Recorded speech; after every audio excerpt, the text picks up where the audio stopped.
Y bien amigos, hoy es viernes 31 de julio de 2026 y estas son las principales noticias en Cuba. La llegada de una nueva patana turca de generación eléctrica a la bahía de La Habana ha desatado una ola de especulaciones en redes sociales. En medio de un escenario marcado por la habitual opacidad oficial, la ciudadanía cubana reaccionó con cautela y cierto escepticismo tras la difusión de imágenes que muestran la patana flotante atracada en el puerto capitalino. Para una población exhausta por los interminables apagones y la mala gestión de la infraestructura estatal, el arribo de la embarcación reaviva la inevitable interrogante. ¿Se traducirá esto en un alivio real para la golpeada red eléctrica nacional o es simplemente otro remiendo temporal del régimen para contener el descontento social?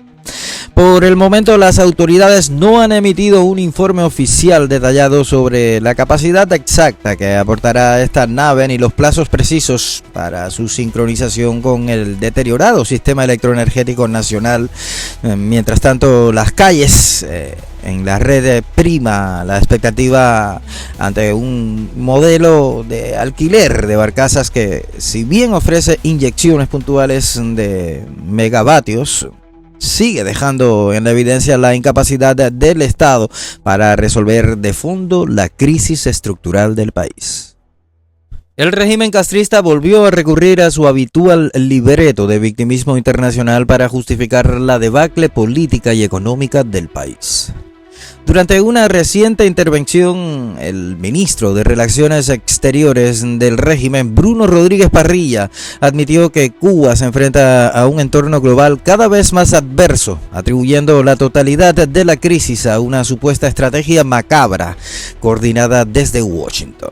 En su discurso, el canciller cubano acusó al gobierno de los Estados Unidos de desplegar un plan para criminalizar la simpatía por la revolución cubana y asfixiar la economía de la isla. Sin embargo, analistas y sectores de la oposición señalan que esta narrativa busca desviar la atención de los verdaderos causantes del colapso nacional, la ineficiencia del modelo centralizado, la corrupción sistémica y el absoluto fracaso de las políticas del Partido Comunista.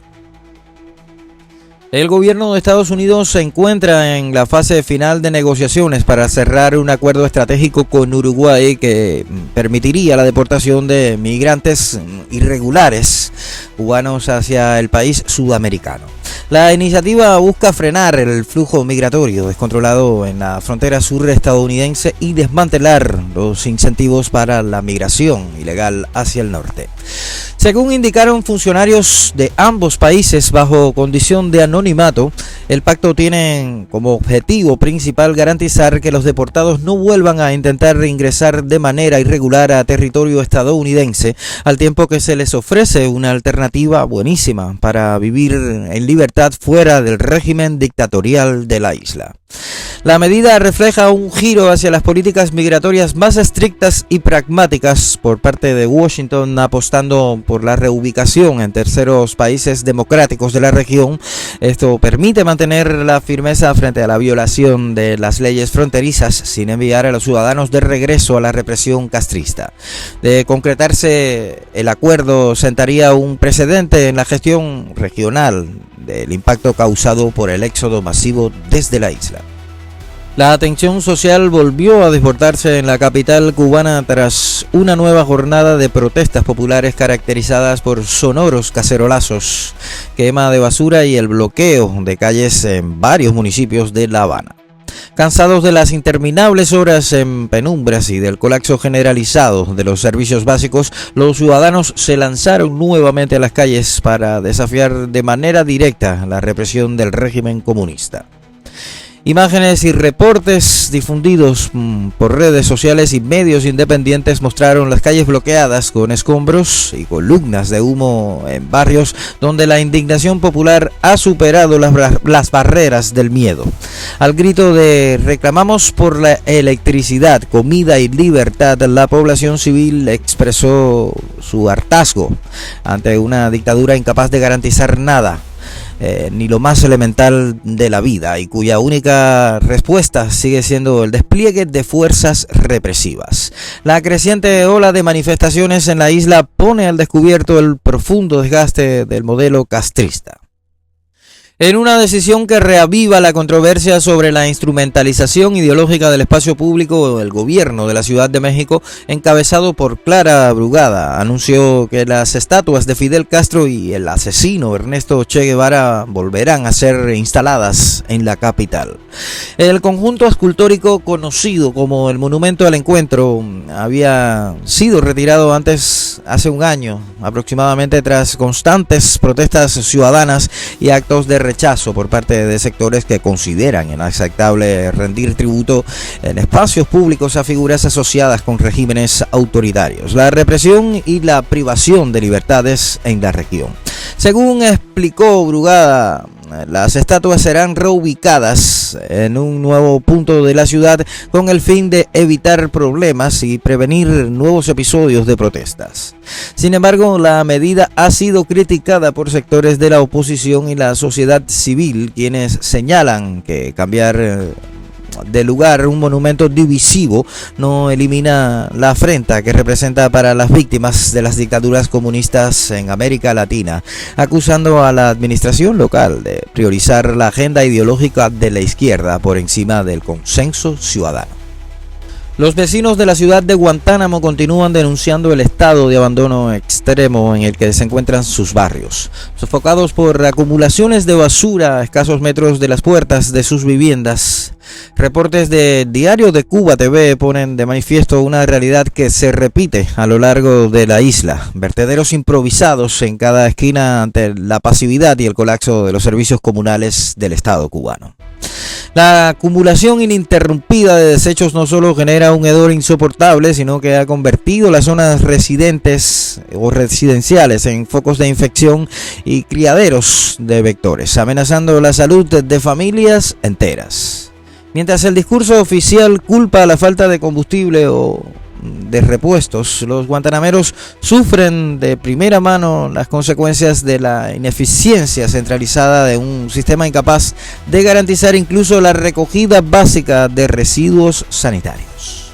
No se podía estar dentro de la casa. Estaba el basurero que casi llegaba a San Gregorio cuando el aguacero. Entonces aquí los compañeros de aquí del barrio, junto con el basurero, tuvimos que barrer hasta Santa Rita todos los papeles que se habían arrastrado, el agua, para que la petición no llegara a los tragantes. Hicimos una carta y recogimos firmas de todos los vecinos y no tuvimos respuesta. Los que barrían la calle venían y depositaban la basura ahí, y los carretilleros entonces se llevaban el cúmulo de basura. No había problema, eso y al inicio marchaba bien. Se trató de eliminar el basurero, se trató. Ya la gente empezaron a ir tirando el mismo basura, escombros. Pero qué va, no sé qué ha faltado, no sé qué vía, no sé qué se debe hacer para poder lograr evitar eso. En una provocación política que retrata los últimos días de su mandato, el presidente saliente Gustavo Petro en Colombia prepara sus maletas para realizar su último viaje oficial internacional con destino a La Habana. Tras cancelar a última hora su agenda en Estados Unidos, el mandatario prefirió refugiarse ideológicamente en lo que calificó como la Cuba agredida, reafirmando su alineamiento con el régimen castrista hasta el minuto final de su gestión. El viaje no solo representa un último guiño diplomático al autoritarismo caribeño en lugar de priorizar los asuntos apremiantes del país, sino que además busca marcar un contrapunteo directo con el presidente electo Abelardo Espriella. La Espriella, quien asumirá el poder este 7 de agosto, ya anunció un viraje radical en la política exterior que incluye el cierre de embajadas y la ruptura formal de relaciones con las dictaduras de Cuba y Nicaragua, bajo premisa de no sostener vínculos con tiranías.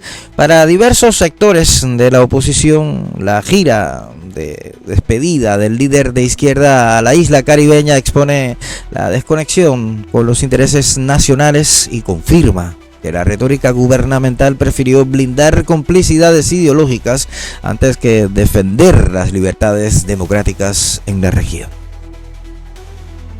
El régimen cubano volvió a mostrar su habitual pragmatismo interesado al declarar que no ve ninguna razón específica para impedir que el presidente estadounidense Donald Trump o sus empresas realicen negocios en la isla. Así lo manifestó el viceministro de Relaciones Exteriores Carlos Fernández de Cosío, quien señaló que La Habana no pondría objeciones a hipotéticas inversiones del magnate norteamericano siempre y cuando éstas se ajusten al marco legal del Estado socialista. La postura oficial pone al descubierto las contradicciones de la cúpula castrista, mientras culpan de manera sistemática al embargo y a la retórica de la administración de Donald Trump de la profunda debacle económica que atraviesa el país. No duda en tender la mano al capital del propio líder republicano cuando vislumbra la posibilidad de captar divisas. La oferta, sin embargo, condiciona cualquier apertura al estricto cumplimiento de las leyes impuestas por la dictadura castrista, un entorno regulatorio caracterizado por la falta de garantías jurídicas, la intervención estatal y la ausencia de un mercado libre real. La Asamblea Nacional del Poder Popular aprobó este jueves 4 nuevos proyectos de ley, entre los cuales destaca la reorganización de la Administración Central del Estado. La medida reduce el número de ministerios de 27 a 20 y elimina formalmente la categoría de instituto, absorbiendo o fusionando diversos organismos bajo megaministerios gubernamentales. Lejos de representar un avance hacia la apertura económica o a la libertad individual que demanda la sociedad civil, las reformas aprobadas, presentadas por el régimen como un supuesto redimensionamiento eficiente, buscan consolidar el dominio del aparato estatal sobre los sectores claves del país. Fusión de carteras como economía y finanza o la creación de dependencias de control como la ley de identidad personal y domicilio reflejan que la prioridad oficial en Cuba continúa siendo la fiscalización ciudadana y el mantenimiento del monopolio sobre la actividad económica en el país. Para los cubanos de a pie, agotados por la escasez generalizada y todos los apagones, colapsos de los servicios públicos, estos reajustes burocráticos no ofrecen respuestas concretas a ninguna crisis estructural. Mientras el régimen se redistribuye cargos y estructuras para simular reformas, el modelo centralizado sigue asfixiando a la iniciativa privada y condenando a la población a la falta de libertades y oportunidades para los cubanos.